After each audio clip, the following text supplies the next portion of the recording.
जय हिंद, वंदे मातरम। दोस्तों, मैं इसके जीके से आपका दोस्त। आज का जो टॉपिक है दोस्तों, मैंने हिंदी भाषा को पूरा कवर कर दिया है। ठीक है, तीन पार्ट में मैंने उसको खत्म कर दिया है। और आज का जो पार्ट है हिंदी का, वो वर्णमाला संबंधित है, मतलब वर्णमाला ही है। ठीक है, तो आज वर्णमाला हम चालू करेंगे दोस्तों। और जो आप लोग वीडियो नहीं देखे होंगे हिंदी भाषा का, उसको आप लोग देखिएगा, उसको बहुत अच्छे से पढ़ाया गया। ठीक है दोस्तों, और आज का जो टॉपिक है वर्णमाला, तो आइए हम स्टार्ट करते हैं वर्णमाला। ठीक है, देखिए दोस्तों, यहां से क्या होता है, क्वेश्चन आपसे पूछा जाता है दोस्तों। एक मिनट दोस्तों, यहां से क्वेश्चन पूछे जाते हैं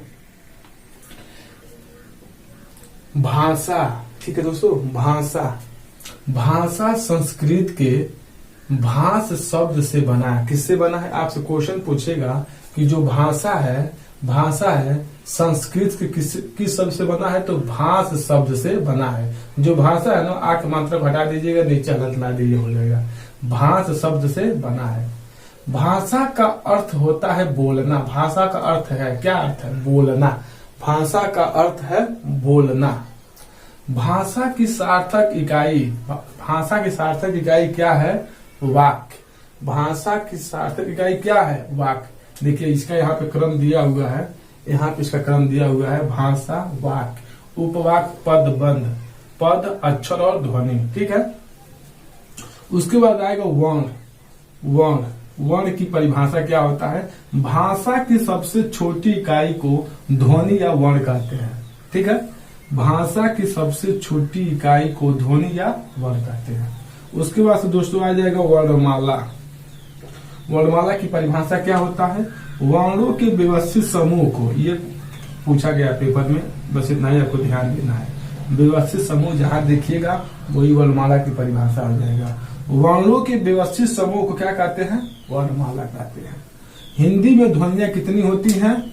2 होती हैं। ठीक है ना, चाहे हिंदी में, चाहे हिंदी वर्णमाला में ध्वनियां कितनी, ऐसे भी हो सकता है। ठीक है, हिंदी वर्णमाला में ध्वनियां कितनी होती हैं? हिंदी वर्णमाला में कितनी ध्वनियां होती हैं? ठीक है ना, चाहे हिंदी में ध्वनियां कितनी होती हैं, तो 2 होती हैं। ठीक है ना, एक स्वर होता है, एक व्यंजन होता है। ठीक है, अब हम इसी को पढ़ना चालू करेंगे। स्वर किसे कहेंगे? जो स्वतंत्र रूप से बोले जाते हैं उन्हें क्या कहते हैं? स्वर कहते हैं। जो स्वतंत्र रूप से बोले जाते हैं उन्हीं को हम स्वर कहते हैं। स्वर हमेशा स्वतंत्र होते हैं, लेकिन व्यंजन स्वतंत्र नहीं होता है। अगर मान लीजिए यही अगर हम आपसे कह दें कि व्यंजन की परिभाषा क्या होता है, तो व्यंजन की परिभाषा ये होता है दोस्तों, जो स्वर की सहायता से बोले जाते हैं। जो स्वर की सहायता से बोले जाते हैं वो व्यंजन है, और जो स्वर होते हैं वो स्वतंत्र रूप से बोले जाते हैं। मतलब ये है कि व्यंजन जो होता है वो स्वर की सहायता से बोला जाता है, लेकिन स्वर स्वतंत्र होता है, वो किसी का सहयोग नहीं लेता है। ठीक है दोस्तों, तो आइए हम आगे चलते हैं। ठीक है दोस्तों, देख लीजिए आप लोग। इसके बाद दोस्तों पूछता है कि जो स्वर है, स्वर कितने होते हैं? स्वरों की संख्या कितनी होती है? ठीक है दोस्तों, स्वरों की संख्या कितनी होती है?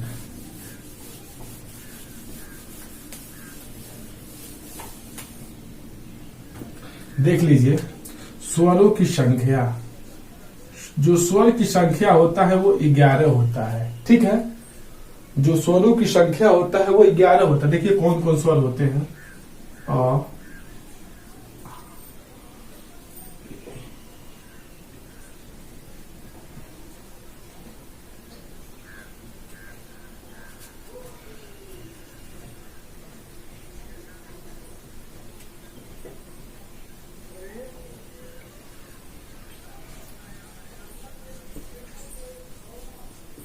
ठीक है दोस्तों, अगर आप पूरा ऐसे गिनती करेंगे तो इसकी संख्या टोटल 13 आ जाती है। ठीक है, अगर आप गिनती करते हैं तो इसकी संख्या कितनी होती है? 13 होती है। लेकिन ये जो आप देख रहे हैं, ठीक है, एक अनुस्वर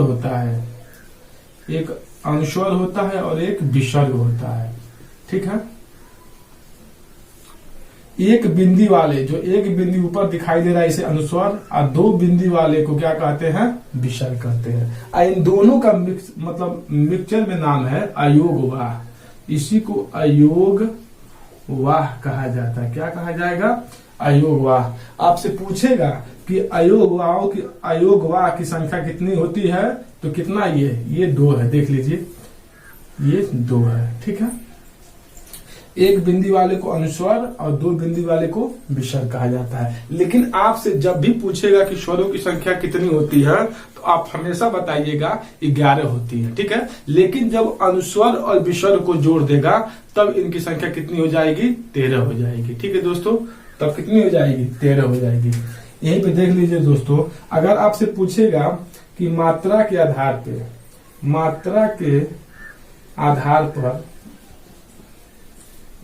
स्वर कितने होते हैं,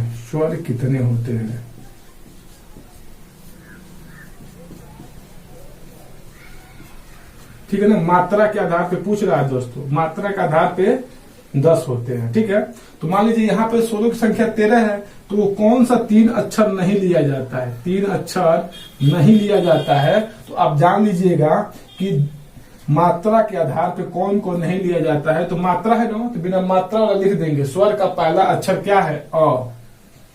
ठीक है, और एक तो आप जानते हैं अनुस्वर, और एक होता है विसर्ग। ये 3 अक्षर नहीं लिया जाता है। मात्रा के आधार पर स्वरों की संख्या 10 होती है। 3 अक्षर नहीं लिया जाता है, 3 वर्ण नहीं लिया जाता है।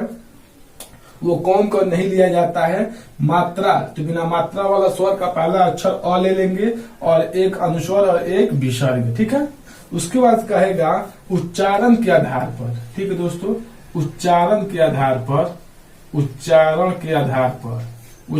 आधार पर भी स्वरों की संख्या 10 होता है। कहेगा कि उच्चारण के आधार पर स्वरों की संख्या कितना होता है?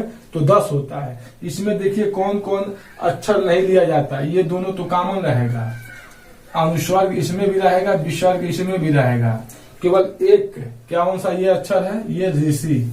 इसी ऋषि को इसमें ले लिया जाता है। ठीक है, देख लीजिए, मात्रा के आधार पर भी स्वरों की संख्या 10, उच्चारण के आधार पर भी स्वरों की संख्या 10। ठीक है ना।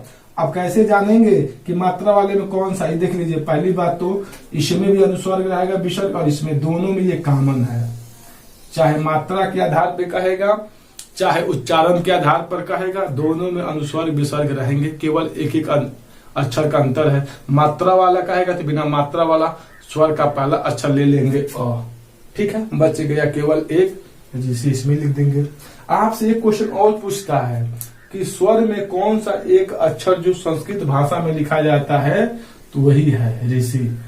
ऋषि को हम संस्कृत भाषा में लिखते हैं। ये भी क्वेश्चन पूछता है कि स्वर में कौन सा एक अक्षर संस्कृत भाषा में लिखा जाता है? तो ये ऋषि है दोस्तों। ठीक है, यहाँ तक आप लोगों को समझ में आया होगा। कभी भी आपसे पूछेगा कि स्वर कितने होते हैं, तो 11 होते हैं। देख लीजिए। ठीक है, और टोटल स्वरों की संख्या, जब आपसे ये ऐसे पूछेगा ना कि जब हम स्वर में अनुस्वर और विसर्ग को जोड़ देंगे तो स्वरों की संख्या कितना हो जाएगा? तो दोस्तों कितना हो जाएगा? 13। ठीक है, अगर वैसे आपसे पूछेगा कि स्वर कितने होते हैं, तो हम हमेशा 11 ही बताएंगे। ठीक है दोस्तों, हमेशा 11 बताना है आपको।